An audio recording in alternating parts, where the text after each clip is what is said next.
These are some of the best books ever written, and in this video I'm going to be breaking them down by length so that you can see what you can expect to get out of a book that's less than 100 pages all the way up to one that's over 1,000 pages, and fit some of these into your schedule, no matter how busy it is. Some exceptional flash fiction and short stories have been written over the years. Check out A Message from the Emperor by Franz Kafka. It's only one page. That's the whole story. The modern master of flash fiction, in my opinion, is Lydia Davis, and I think a lot of people would agree. Check out Can't and Won't. It is filled with short stories, yeah, but also super short flash fiction, such as the title story, Can't and Won't. Some of the most powerful fiction ever written is a page or less. A little bit longer than flash fiction, of course, are short stories. Pretty much anything by Flannery O'Connor is well worth reading. A Good Man is Hard to Find is one of my personal favorite short stories. Same goes for Amy Hempel. I think you should just go for the full collected short stories if you're intrigued.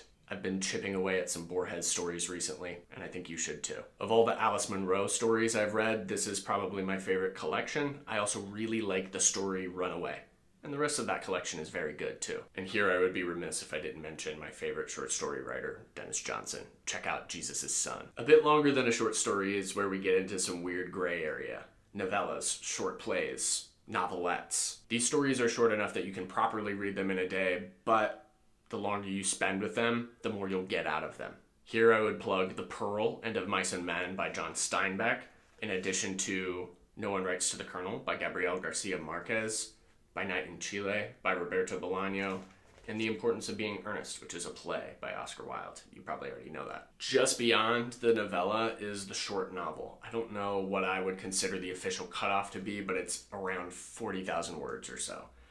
Novels that fit into this category very neatly are The Great Gatsby and The Lord of the Flies by William Golding. These are a couple classics that I've enjoyed enough to reread multiple times over the years, and I think you'll get something out of them if you haven't tried them already. Some other books that fit wonderfully and neatly into the short novel category are The Old Man and the Sea by Ernest Hemingway. This is a beautifully understated story, and one that I think everyone should at least try at some point in their lifetimes. Giovanni's Room by James Baldwin is a powerful read. It's pretty short, but I think you'll find that the amount of meaning that is straightforwardly packed into each sentence in this novel will make you want to spend a little more time with this one, despite its short length. One of the greatest short classics that exists is a surreal work called The Stranger by Camus.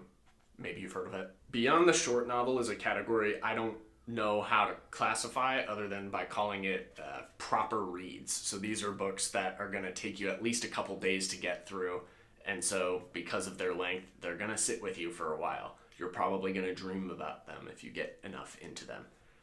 The Sun Also Rises is about the shortest of a work of fiction that I would put into this category, and there are dozens and dozens and dozens of excellent classic works that you could place into this category. Let me know what some of your favorites are too. Next are novels that are on the long side of short, and these will, even if you're really into them and you are spending at least an hour with them each day, are going to take you more than a week probably. Blood Meridian by Cormac McCarthy, probably the best book about violence that exists. Also Beloved by Toni Morrison. This is one of her best works and probably her best known, but some novels are exceptions to the rule. So The Sound and the Fury is only about 200 pages, at least in this edition. Maybe it's more in others when there are fewer words per page. But because of how difficult it is to read, especially the first section, it's going to take you longer than it would to read a book like Blood Meridian or Beloved, even though both of those examples aren't necessarily easy breezy reads. Generally, the more avant-garde the work and the more an author is trying to push form, the more you'll be thrown off in a novel like this one, and the more time it'll take you to really wrap your head around what's going on as you're reading it. Once you're pushing past 350, 400 pages, solidly into long territory. And these are some of my favorite long novels, some of the best long novels that I've ever read. Tree of Smoke by Dennis Johnson is a war novel, and there are sections of the book that I pick up and leaf through at least once a year. I really love this one. The Overstory by Richard Powers is over 600 pages, but it may just change the way you see the world. It puts trees and plant life at the center of the drama and the narrative like very few other works ever have. It's brilliant, and I highly recommend it. Throw in The Savage Detectives by Roberto Bolaño. This one has some structural challenges to it that are still really fun to get through. But I'll warn you that even though this book is solidly over 600 pages, it felt like it was probably over 900. So similar to The Sound and the Fury, don't just judge a book by its length. Sometimes there's more going on that may trip you up and keep you reading a book for a lot longer than you might expect originally. Any books over about 700 pages, I need to have a really good reason to read. I have to really admire the author or have had the classic work on my rough list of books that I know I probably want to read for a while. The Brothers Karamazov neatly falls into that category. This is one of the better known novels by Dostoevsky. Some consider it to be his best. And no one who knows what they're talking about seems to have anything negative to say about this one. I think it's worth it. I tried reading The Goldfinch by Donna Tartt a long time ago, but it wasn't until after I read The Secret History, also by her, that I knew I just had to pick this one back up. And once I got through the first 100 pages or so, this became one of my favorite books ever. I'm looking forward to rereading it. Don Quixote is the prime example for me of a book that I never would have picked up and read if I didn't know the historical significance of it. I wouldn't recommend this translation. There's another one with a red cover that is a lot better. And of course, if you can read it in the original Spanish, that's best.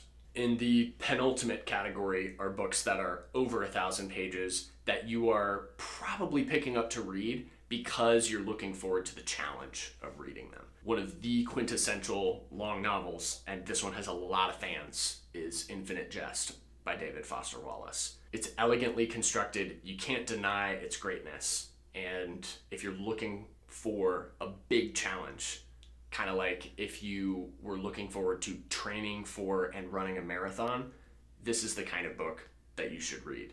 Now, of course, there are series and there are religious texts that are super long, like the Bible. Also in this category of books that you're probably just picking up because you want the challenge and you're looking forward to it. That's what you're looking for in your reading experience. I would also add here The Count of Monte Cristo and The Three Musketeers by Dumas. Now you've got a huge range of recommendations from as short as fiction goes all the way up to about as long as it goes. Let me know if there are any major works that I didn't mention that you think should be. Thanks for watching, and I'll see you in the next one.